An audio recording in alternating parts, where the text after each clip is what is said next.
దానికి ఒక map location Google ఎంత పిన్ ఉంది కనుక మీరు జూమ్ చేసుకుంటూ పోతే అది ఎక్కడికైతే పిన్ చూపిస్తుందో అట్లా ఎక్కడున్నా భూలోకంలో ఎక్కడ భూలోకము, భువర్లోకము, సువర్లోకము, మహర్లోకము, జనోలోకము, తపోలోకము అనేటువంటి వాటికి కింద ఉన్నాం. అతల వితల సుతల తలాతల రసాతల మహాతల పాతాళాలు అనేటువంటి 6 లోకాలకి పైన ఉన్న భూలోకంలో ఉన్నాం మేము.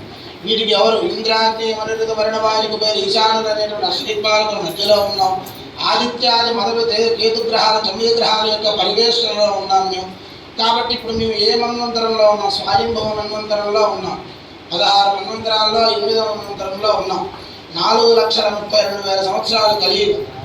ఇప్పటి వరకు అయింది 1200 సంవత్సరాలు మాత్రమే. అంటే ఇంకా ఎంత ఉందో చూసుకోండి కలియుగం. అంటే ఇప్పుడే మనం ఇన్ని కష్టాలు పడుతున్నాం, ఇన్ని పాపాలు చేస్తున్నాం, ఇంకా చివరికి వచ్చేయడానికి ఎంత చేస్తాం. అట్లా ఏ సంవత్సరం విశ్వావసనామ సంవత్సరంలో శిశిర ఋతులో పాల్గొన మాసంలో శుక్ల చతుర్దశి నాడు ఫలానా రోజున, అంటే మనం ఒక విధంగా చెప్పాలంటే 12/1/2026 అంటే మనం ఎట్లయితే చెప్తామో అందరికీ పూర్వం ఈ తిథివార నక్షత్రాలను బట్టి వాళ్ళు రోజులు చెప్పేవాళ్ళు అన్నమాట. అవన్నీ చెప్పుకున్న తర్వాత నా యొక్క ఎవరికి కన్యాదానం చేసేవారు, ఎవరిని ఇచ్చావు మమ అనేక జన్మసు, ఈ భూమి పుట్టి ఎన్నో అయిండొచ్చు జన్మలు, ఇహజన్మనిజ ఏతత్ క్షణపర్యంతం, ఇప్పటి వరకు చేసిన పాపాలు కానీ ఏముంది చేయబోయే పాపాలు కానీ. బాల్య యవ్వన కౌమార వార్ధకేషు, మనిషికి 4 విధమైనటువంటి స్టేజెస్ ఉంటాయి. బాల్యము అంటే పుట్టిన దగ్గర నుంచి 6 ఏళ్ల వరకు బాల్యం, 6 నుంచి 16 వరకు కౌమారము, 16 నుంచి 20 వరకు యవ్వనం, ఆ తర్వాత వార్ధక్యం. ఎప్పుడైతే 20 ఏళ్ళకే పుస్తకాలు అయిపోతుంది మాతో సహా. అంటే ఇప్పటికే షుగర్లు వీళ్ళు మొక్కలు. కాబట్టి ఆ 4 విధాల్లో చేసినటువంటి తెలిసి తెలియక చేసినటువంటి పాపాలు, రహస్యంగా చేసినటువంటి, అంటే ఇంట్లో తలుపులు వేసుకొని చేసినటువంటి పాపాలు, ప్రకాశించి అందరికీ తెలిసేలా ఆరుబయట చేసినటువంటి పాపాలు. మరి అవన్నీ ఎట్లా పోతాయి? ఆవృత్త అనావృత్త, ఒకసారి చేసి ఆపేసినవి మళ్ళా చేస్తుండేటువంటి మహాపాతకాది సమస్త దురితక్షయార్థం. అవన్నీ కూడా ఎట్లంటే ఒక పెద్ద ఎట్లా అయితే దహించుకుపోతుందో అవన్నీ దహించుకుపోవడం కోసంగా నేను కన్యాదానం చేశాను అన్నారు. మరి ఈ కన్యాదాన ఫలితం మీరు ఒకళ్ళే అనుభవిస్తే మంచిదా? దశపూర్వేషాం దశాపరేషాం, నా ముందు 10 తరాలు, నా తర్వాత 10 తరాలు. మత్వంశాన, నీ ఒక్కడి వంశం బాగుపడితే అట్లా మరి అత్తగారు తల్లిగారి వంశం ఇవ్వాలి, మరి వాళ్ళు బాగుపడాలి. మాతృవంశాన వాళ్ళకు కూడా చెప్పాడు కన్యాదానం చేస్తే వాళ్ళకు కూడా 10 తరాలు అవుతారా, 10 తరాలు మాతృవంశం. సర్వేషాం పితॄణాంచ, ఈ మనకి కౌరవాది నరకాలు 21 నరకాలు ఉన్నాయి. దాంట్లో కుంభీభాగ లోహిత ధామాతప సంఘాత కాలసూత్రాలు అనేటువంటి మహాఘోరమైనటువంటి నరకాలు.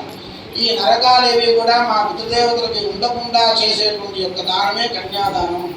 ఈ కన్యాదానం ఎప్పుడు చేయాలంటే చాలామంది అంటుంటారు రాముడి కన్నా సీతాదేవి చాలా పెద్దది, కానీ వాల్మీకి ఎక్కడ అలా చెప్పాల. రాముడి వయసు వివాహానికి 16 సంవత్సరాలు, కానీ సీతాదేవికి 7 ఏళ్ళు. అష్టవర్షాద్భవేత్ కన్యాం పుత్రవత్ పాలితాలయ ఇమానీం తవదాస్యామి దత్తం దేహేన పాలయ అనే ధర్మంలో చెప్పుకుంటుంది. 8వ ఏట కన్యాదానం చేస్తేనే మనకి ఫలితం వస్తుంది, కానీ ఈ కూడా అది జరగని పని అనుకోండి. కాబట్టి ఇటువంటి కళ్యాణాలు చేసినప్పుడు ఆ ఫలితం మనకు లభించడం కోసంగా మనం ఈ కన్యాదానం చేస్తూ ఉన్నాం. కాబట్టి ఇప్పటి వరకు ఆ కన్యాదానం చేసుకున్నాం. మరి ఆ కన్యాదానం ఎవరికి ఇచ్చారు మీరు? ఎవరు మీ అమ్మాయిలు ఇద్దరు కూడా? ఎవరండి మీ అమ్మాయిలు ఇద్దరు? మీ ఎవరికైనా తెలిసిన వాళ్ళు ఉన్నారు చెప్పండి చేతులు ఎత్తండి. ఆ ఇద్దరు అమ్మవారు ఎవరండి? ఆ శ్రీదేవి ఎవరు కుమార్తె? భూదేవి ఎవరు కుమార్తె?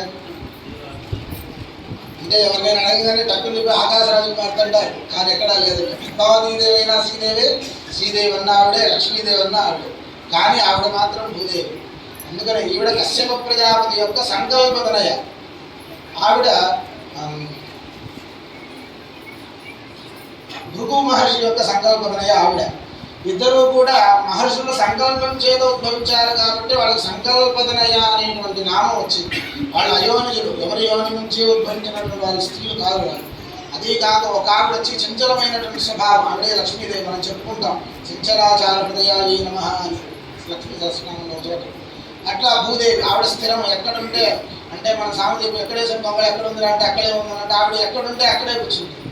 దానికి చెప్తాడు నారదుల వారు, ఏకాభార్య ప్రకృతిరచన చంచలా చిద్వితీయ పుత్రో నంగో భువనమితి మన్మదో దుర్నివార శేషశయ్య బుధశయనం వాహనం పన్నగారి స్మారం స్వగృహ చరితం తారభూతో మురారి అని. ఒక భార్య ప్రకృతి రచన, ఆవిడకి ఎక్కడ ప్రకృతి రచితే అక్కడ ఉండిపోతుంది. కానీ చలించదు భూదేవి. చెంచలాది లక్ష్మీదేవి మీ ఇంట్లో ఉంటుంది, నా ఇంట్లో ఉంటుంది, అందరి చేతిలో తిరిగి మళ్ళీ అది ఎక్కడికి వెళ్ళాలని తెలియబోతుంది ఆవిడ. పుత్రోవనంగుడు, అనంగుడు అనేటువంటి కుమారుడు ఉన్నాడు. ఆయన భువనాలన్నీ జయించాడు. మన్మధోదరు నివార, మన్మధుడైనటువంటి అన్నం కూడా ఉన్నారు ఆయన. శేషశయ్య ఉదతి శయనం వాహనం పన్నగారి, పాము మీద పడుకుంటాడు. కల్లాం పరుపు కన్నా మెత్తనైనటువంటి పరుపు ఆయనకి, అంతకన్నా ఇంకేం కావాలండి. వాహనం పన్నగారి, ఇప్పుడంటే మనం అందరు బెంచ్ కారులో వేసుకుంటున్నాం. పూర్వం మరి కారులో విలువ కదా. ఆయనకి వాహనం పన్నగారి, ఆయన వాహనం అనండి గరుకుంటుంది. పన్నగారి అంటే గరుకుంటుంది, ఆయనకు వాహనం. స్మారం స్మారం స్వగృహ చరితం దారుభూతోమరాజీ అని చెప్తాడు నారదుడు ఒక చోట. దేవుడు అందరి ఇళ్లలోనూ మనకి ఎట్లా అయితే ఈ రెండు సుఖాలు మనం ఎలా అనుభవిస్తున్నామో విష్ణుమూర్తి కూడా అనుభవిస్తున్నాడు. ఆయన మీకన్నా ఆయన అతీతుడు కాదని చెప్పి నారదుడు చెప్తాడు అనమాట ఒక చోట. అట్లానే ఆ ప్రకృతి పరాత్మకృతి బద్దలైనటువంటి పరమాత్మకి శ్రీదేవి భూదేవి అనేటువంటి కన్యలిద్దరిని ఎవరికి దానం చేశారు మీరు? బ్రహ్మాండరాయకుడైనటువంటి పరబ్రహ్మ అయినటువంటి శ్రీనివాస చక్రవర్తికి నేను దానం చేస్తున్నాను. ఏ రూపంలో ఇచ్చారు మీరు అమ్మాయిని?